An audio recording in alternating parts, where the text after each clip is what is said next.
Өз эфирде күндемий маалымат программасынын жыйынтыктоочу чыгарылышы. Жаңылыктар түрмөгү менен тааныштырып, студияда Гүлнур Аманбеталиева. Саламатсыздарбы. Бүгүнкү чыгарылышта өкмөт курамын жаңыртуу жараяны старт алды. Биринчилерден болуп ИИМ башчысы менен Маданият министри кетти. Жума ичинде дагы кызматтан кетүүлөр күтүлөт. Саясий партиялардын шайлоорго катышуусу кыйындайт. Мыйзамга өзгөртүүлөр шайлоордогу пласт технологияларды жокко чыгарууга багытталат. Укук коргоочулар жаңы төрөлгөн ымыркайдын уурдалыш фактысын аныкташты. Бул ирет шектүүлөр катарында борбордук биринчи төрөтүү кызматкерлери. Бишкек мэриясы өз кызматкерлеринин саламаттыгын дайымкы машыгуулар менен чыңдоону чечти.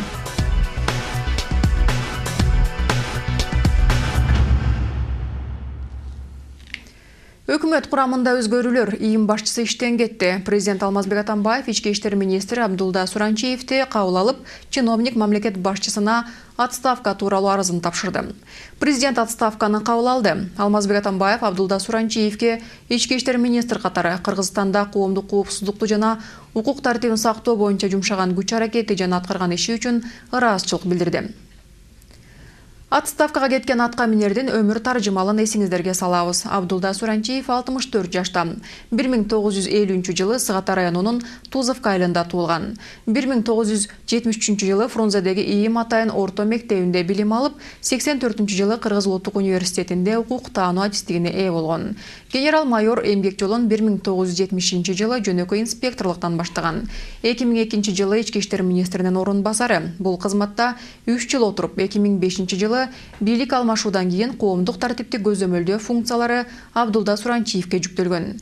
2010 жылдагы окуялардан кийин болсо Мегаком компаниясынын коопсуздук кызматында жетекчилик кызмат аткарган. Башкы милиция кызматына 2013 мартта келген.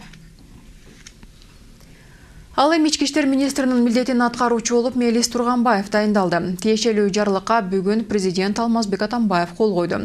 Мындан тышкары жарлыкта премьер-министрге мыйзамда белгиленген тартипте Мелис Турганбаевдин талапкерлигин ички иштер министри кызматына бекитүүгө жогорку кеңешке алып чыгуу тапшырылды.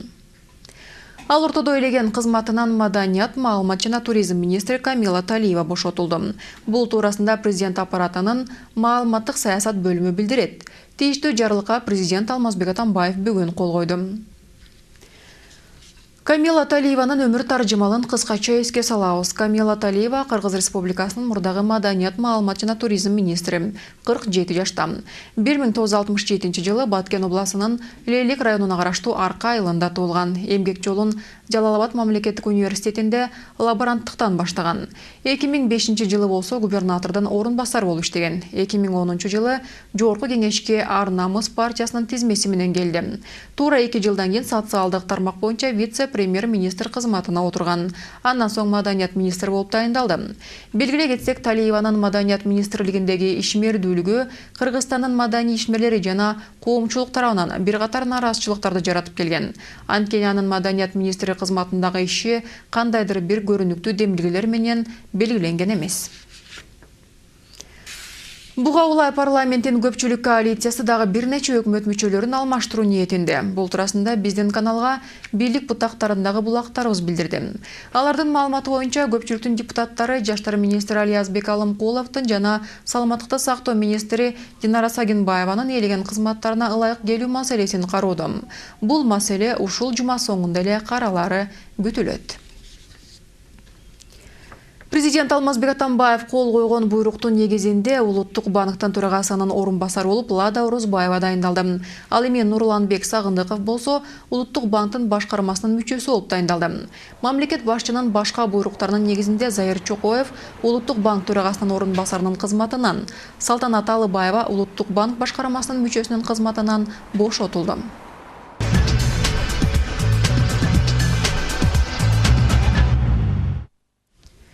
Жогорку кеңешке шайлоодо региондор эмес саясий партиялар күч сынашышы керек. Бул тууралуу президенттин аппарат жетекчиси шайлоо системасын жаңылоо боюнча түзүлгөн жумушчу топтун жыйынында билдирди.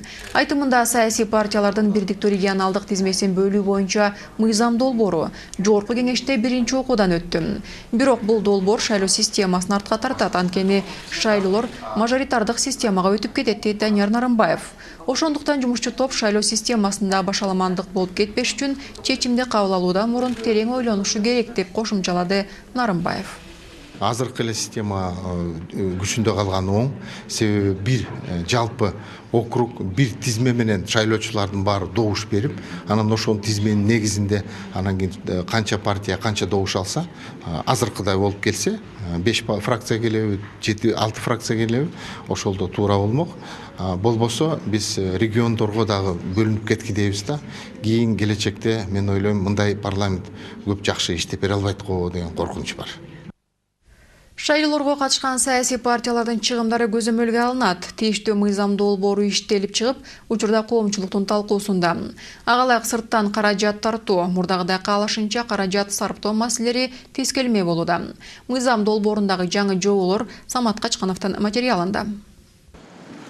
Шайлоо алдында үгүт компанияларда акча асманга, самандай сапырлары жашыруун деле эмес. Бирок каражаттар саясий партияларга кайсыл жактан, кайсыл жолдор менен келет дээрлик көзөмөлдөнбөйт. Эми жаңы каралып жаткан мыйзам долбоору буларды тескөөгө алаары белгиленет. Чет өлкөдөн акчалар келди деп ушак жүрбөйбүз.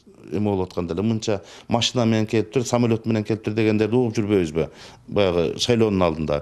Ушундайларды биз чет өлкөнүн таасирин биздин шайлоо кампаниясына таасирин баягыдай кыскарталы, азайтайлы деген максат менен ушундай бир чектөөлөр кирип жатат.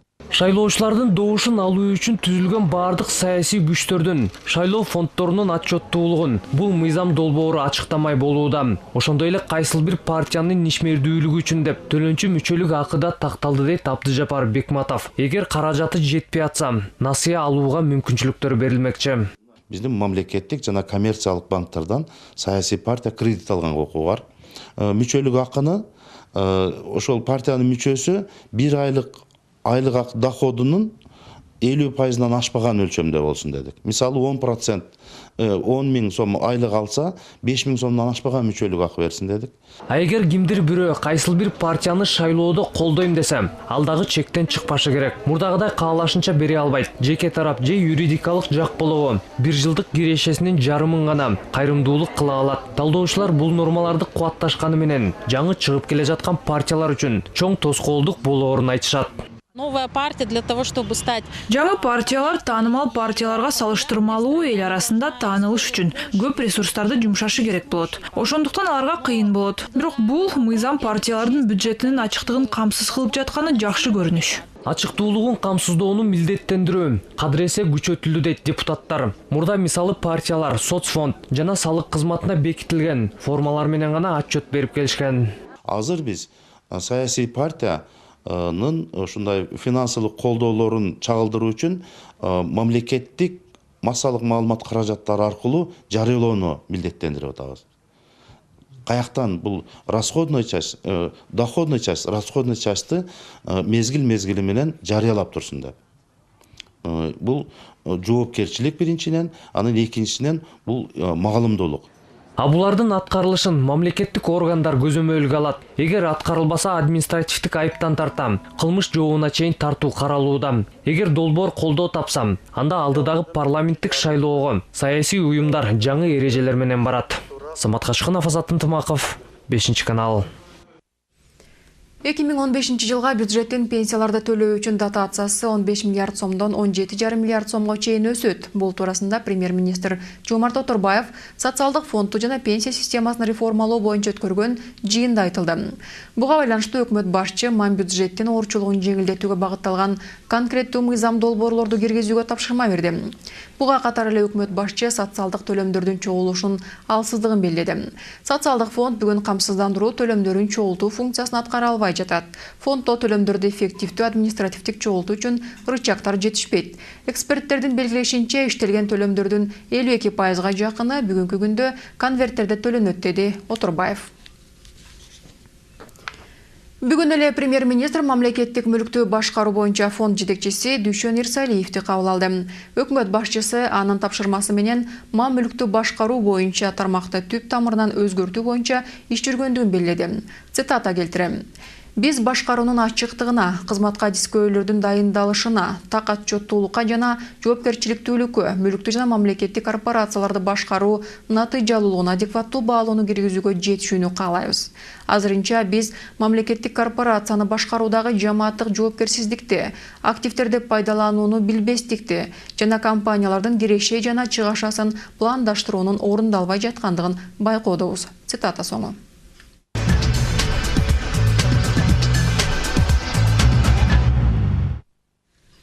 Бишкекте жеке акушер-гинеколог биринчи төрөтүүнүн кызматкерлери менен кутумчулукта жаңы төрөлгөн ымыркайды сатышты деп билдирет ИИМ. Сатуу фактысын 5-чи башкы башкармалыктын кызматкерлери аныкташты. Август соңунда жеке акушер-гинеколог кызматкерлери менен кутумчулукта Жалал Абад областынын 21 жаштагы тургунунун төрөтүн кабыл алышкан. Төрөттөн кийин ымыркай белгисиз адамдарга берилген. Расмий документтерге туура эмес маалыматтар киргизилгени аныкталды. Аял төрөтканага документтери жок түшкөн. Ага чейин болсо акушердин үйүндө көрүнүп турган. Алдын ала маалымат боюнча ымыркай дароо эле 3-чү жакка берилип, энесине дарыланууга акча берилген деп билдирет ИИМ. Аял баласын кайтаруу аракетинен майнап чыкпаган соң милицияга кайрылган. Бул факт боюнча кылмыш иши козголду. Учурда ымыркай кайда экендиги белгисиз. Кылмыш кылууга шектелип, жеке акушер-гинеколог кармалды. Милициядан башка прокуратура органдары да текшерген, роддомдон документтер каралып, анан топтолгон материалдар боюнча иш козголуп атат. Анын айтымы боюнча, баланы мындай обследованияга алабыз деп алып калган деп атат. Анан эмнеге алып калганы роддомдон чыккандан кийин анысы да белгисиз. Бирок эртеси кайра балага барсам, бул бала жок, бирөөлөр алып кетти деп, баланы бербей койду деп. Андан кийин 2-3 күндөн кийин анан милиция органдарына кайрылып атат. Улуттук коопсуздук мамлекеттик комитетинин жана ИИМдин кызматкерлери Ош областынын Кара Суу шаарында Хизбут Тахрир диний экстремисттик уюмунун 2 активдүү мүчөсүн кармашты. Бул топ чет өлкөлүк экстремисттик борборлор менен байланыштыруучу жана экстремисттик адабиятты жайылтуу боюнча басмакана органынын милдетин аткарып келгени аныкталды. Тинтүү учурунда ири сандагы тыюу салынган адабият, фото жана Хизбут Тахрирдин видео материалдары, 300 даана диск, ошондой эле компьютердик аппаратура алынды. Кылмыш иши козголду.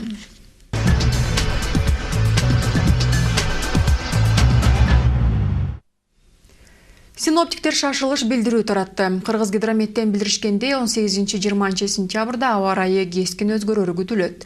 18 сентябрда Чүй, Талас, Жалал Абад областынын айрым райондорунда жаан, тоолордо кар жаашы күтүлөт.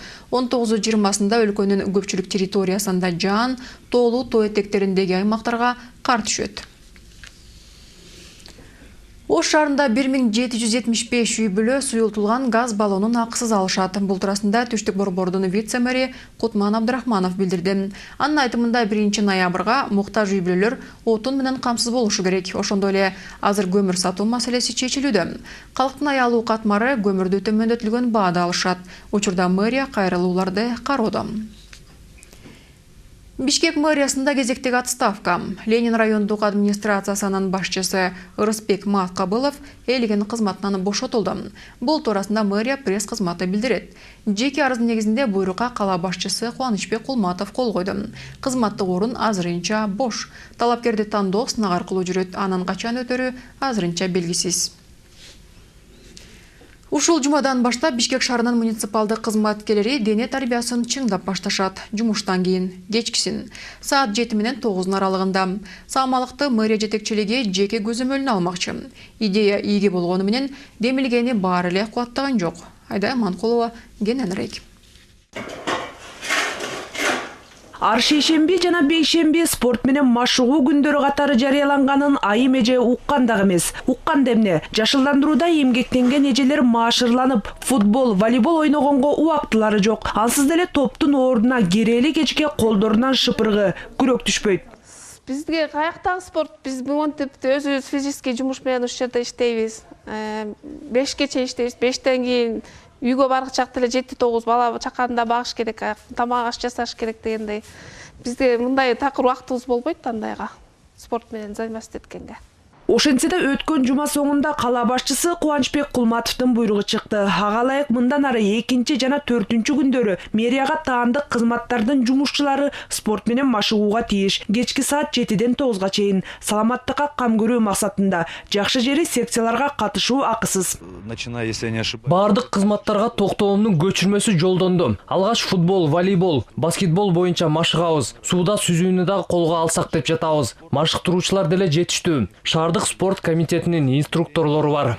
Кызыгы шаардык бийликтин миңдеген кызматкерлерин дайым машыктырууга бекер жай табылар бекен дегенде өзгөчө кышкысын. Алгачкы саамалык ушул жуманын бейшемби күнүнө белгиленди. Уюштуруучулар иш чараны Бишкектеги номери 13-мектептин спорт залында өткөрүүнү белсенишүүдө. Муниципалдык кызматкерлер саамалыкты футбол ойнодон башташат. Эми чоңдор окуучулар менен спорт зал талашып калат өңдөнөт. Сабактан кийин кечкисин балдарга ийримдер өткөрүлүүчү. Жуманын 2 күнүн мэрия кызматкерлери ээлеп алса, кружокторду дем алышка жылдырабызбы деп дене тарбия мугалимдери бушайман. Айдая Малкулова, Урмат Мамбеталиев, 5-канал.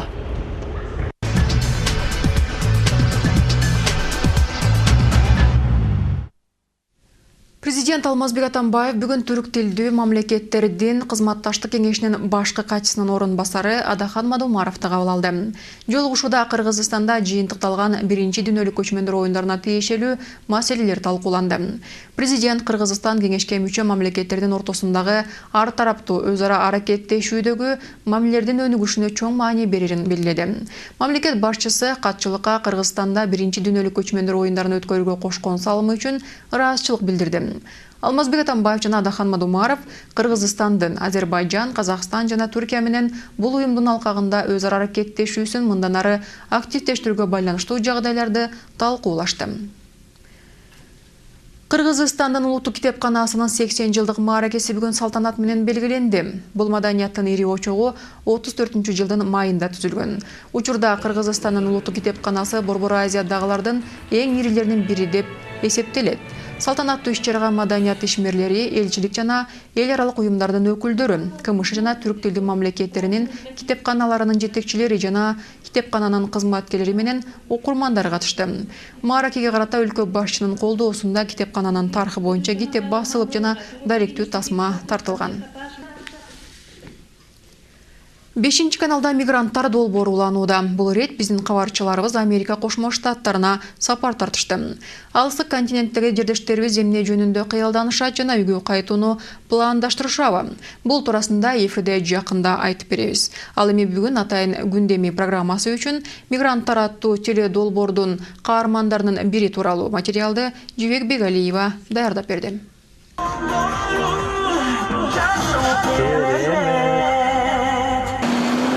Сүйүктүү обондорун тыңшап, Даниэль катардагы каттамга чыкты. Алдыда жүздөгөн чакырым жол, адаттагыдай көптөн бери көрбөгөн уулун, үйдөгүлөрдү элестетип убакытты өткөзөт. Жаңы келгенде өтө кыйналгам. Өзгөчө бул жумуштан. Анткени жолдорду билбейм. Адамдар чоочун, башка эрежелер менен жашашат. Башка өлкө, башка жашоо дегендей. Бирок айла жок бара-бара көнө баштадым. Азыр болсо узак жолдорго көнүп, жумушум оор эмес деп мактанат. Мурдагы кызматтарга караганда түйшүгү аз. Болгону кыймылсыз отургандан жадайм дейт. Ал эми буга чейин ашканада, курулушта иштеген. Чет өлкөлөргө кеткендердин турмушу жакшы деп ойлошот кыргызстандыктар. Бирок бул чоң жаңылыштык. Бул жерде жөнөкөй жумушка орношуш үчүн көп аракет жумшаш керек. Кандай кыйынчылык болбосо дагы чыдаш керек. Үйдөгү туугандар менден жардам күтүшөт. Келечекте көлдүн жээгинде үй сатып алууну кыялданат. Бирок ал үчүн бул жерде дагы бир нече жыл калып, иштеш керек деп үшкүрөт. Гречка. Как у нас дома. Можно приготовить. Гречка, туздалган капуста, өзбек наны. Сагынган тамак аштарды алуу үчүн атайын орус дүкөндөрдү издейт. Ал эми үйдө тамак жасоого жетишпейт деле. Аптада 2 жолу үйдө түнөсөм чоң кубаныч дейт. Жашоо канчалык кыйын болбосун, дайыма күлүп жүргөнгө аракет кылам. Ооба, кыйын шарттарда жашайм, бирок турмуш ансыз деле оор. Кайгыра берсем эч нерсе өзгөрбөйт. Ошондуктан үйдөгүлөр аман эсен. Мен иштеп жатам. Бардыгы Кудайга шүгүр, жакшы деп жүрөм. Нью-Йоркко дем алыш күндөрү келип калган учурларда мындагы мекендештери менен жолугушууга аракет кылат. АКШда кыргызстандыктар аз болгону менен диаспорасы ынтымактуу дейт Даниэль. Бул жердеги кыргыздар өздөрүнүн салттарына ээ. был случай, что я поехал в Чикаго. Бир жолу Чикагодо жүрүп бир таксиге отурдум. Көрсө анын шофуру кыргыз экен. Айтылган жерге жеткичекти эсептегич $54 көрсөттүм. Бирок ал шофур мага кыргыздардан акча албайбыз деп өтө кубандырды жана таң калтырды. Даниэлдин пикиринде дал ушундай окуялар чет жакта жүргөн кыргыздар өз мекенин унутпагандыгын билдирет. Жубек Бегалиев, Азамат Иманкожоев, Америка Кошмо Штаттары. Бул чыгарылыштын акыркы жаңылыгы болду. Мен сиздер менен эртеңкиге чейин коштошом. Кечиңиздер көңүлдүү улансын, саламатта калыңыздар. Витапрост жыныстык кызматты жакшыртып, көңүлүңүздү көтөрөт. Витапрост чыныгы эркектер үчүн.